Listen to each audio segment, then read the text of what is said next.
I'm reminded when I think about Ulrich, who became a friend as well as a colleague in his latter years.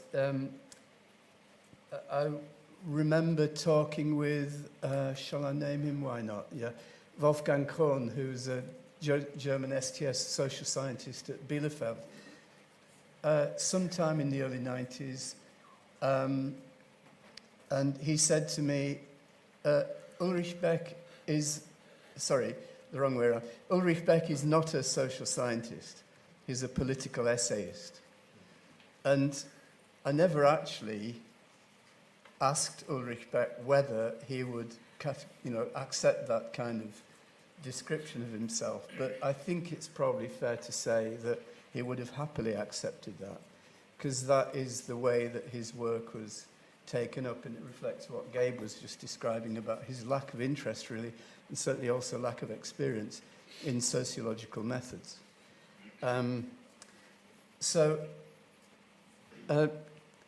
Gabe's described the elements of the risk society thesis, the new qualities of risk, which the risk society has brought, late modernity, if you like, has brought to society, which weren't there in previous times. Now, one of the central criticisms of Beck's risk society thesis is precisely that we have had these qualities of risk before. We've had global risks in the form of plague, for example, and so we can go on. But his point was, as Gabe says, it was more like a kind of an understanding in the broad of late modern society and new qualities of risk which society wasn't handling. And partly, it's not just a matter of new qualities, it's also a matter of the sheer intensity and frequency with which society, ordinary civil actors in everyday life worlds, have to actually cope. So think about quality, but also think about quantity and intensity. The two basically run together very much in this thesis. But one of the major qualities which he described, and where he was picking up on French historian François Ewald, l'État-provident, basically, which was about the fact that modern risks, many of them, the defining ones of late modern society, of the risk society, as he wanted to call it, that they're actually not measurable, that we actually we can't get a grip of them, not just in strict quantitative terms, but in other respects too. Their scale, their scope is unknown. So that's where the non-knowledge, the Nichtwissen element of his thesis came in, and it's a central point, as Gabe has actually already indicated. But the further point that they're actually uninsurable. If you can't measure a risk or can't pretend to be able to measure a risk, then you can't insure it. And actually, as his book was being published in the German version in 1986, one of the major exemplars that he was using, the nuclear one, was also actually giving us the Chernobyl accident. And so the point about non-insurability, it has so many further ramifications. We just stop and think how deeply entrenched in almost every aspect of our lives insurance is, as a social mechanism of stabilization, of security, of course, and so on. But, the key precondition is we can agree on a measurement of what that risk involves, and then, from that, estimate premiums, and so it goes on. Then it gets to be a market commodity. So that's what makes it governable, in a sense. And, of course, the nuclear case was the first example where actually the US Congress had to actually pass an act in order to artificially place a limit on the liabilities of nuclear power. The Price-Anderson Act, thanks to Sheila for that reminder as to which act it was, the Price-Anderson Act, which actually artificially limited the liabilities from any nuclear accident of whatever kind it might be. The limit was, I can't remember now, Sheila might be able to tell me the figures as well, but it was something like 900 million or, sorry. It was more than half of that. Right, okay. 560,000 Yeah.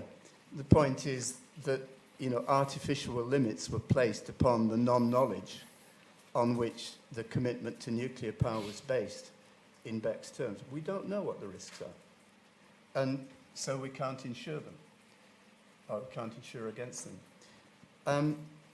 And that's also true of more recent technologies than nuclear. But so the point about non-knowledge here is a key part of that non-measurable, non-insurable element, which undermines, a key component of our kind of everyday lives and our life worlds of insurance as a social institution.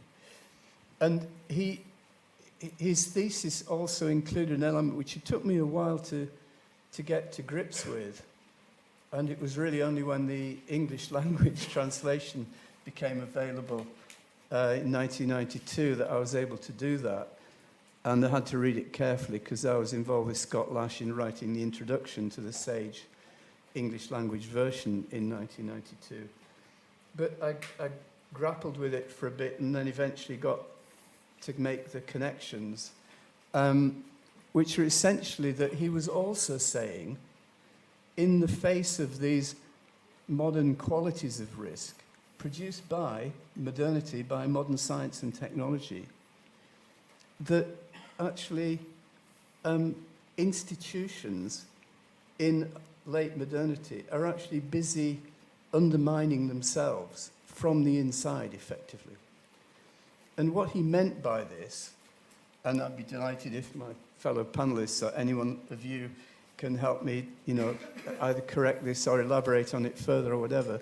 But my understanding, and this is based upon quite a few lunches with Ulrich Beck when he visited LSE, as he did every spring, to be visiting Professor at LSE. Okay.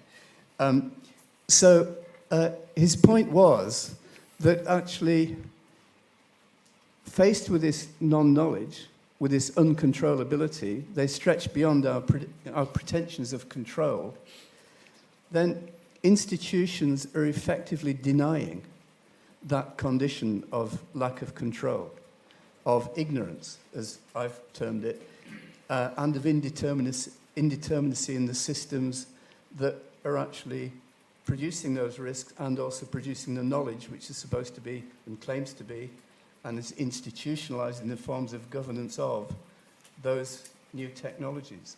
So his point about non-knowledge and the new qualities of his risk was directly connected with his point about institutions actually eroding themselves from the inside. And a part of that was also, but I have to say that I kind of elaborated some of this, was the point that actually the institutional self-denial of this condition of scientific ignorance, which still happens routinely in risk assessment and regulation and governance of these technologies, that was actually a key element of social slow, of course, no timescale given, but that was basically a key element of the risk society, which was not a condition of stability or a condition indeed of legitimacy. So that self-destruction, it seems to me that thesis is still very much pertinent to where we are now. And, we think about social media, and by the way, I've just been reading David Runciman, How Democracy Ends, here, political scientist at Cambridge, where he's actually explaining his views on this and the fragility and vulnerability of modern democracy in the face of changing social formations through social media. And he doesn't go into the knowledge elements that we've been getting into here. But the two broad issues, it seems to me, that we're confronting now that are actually making Beck even more salient these days. Social media and the different social formations that that's bringing into being, including in the political world, quite directly, and also robotics, AI, and the, what do I say, large, let's say, claims, I want to say fanciful claims being made for the future capacities of AI and so on in our world now.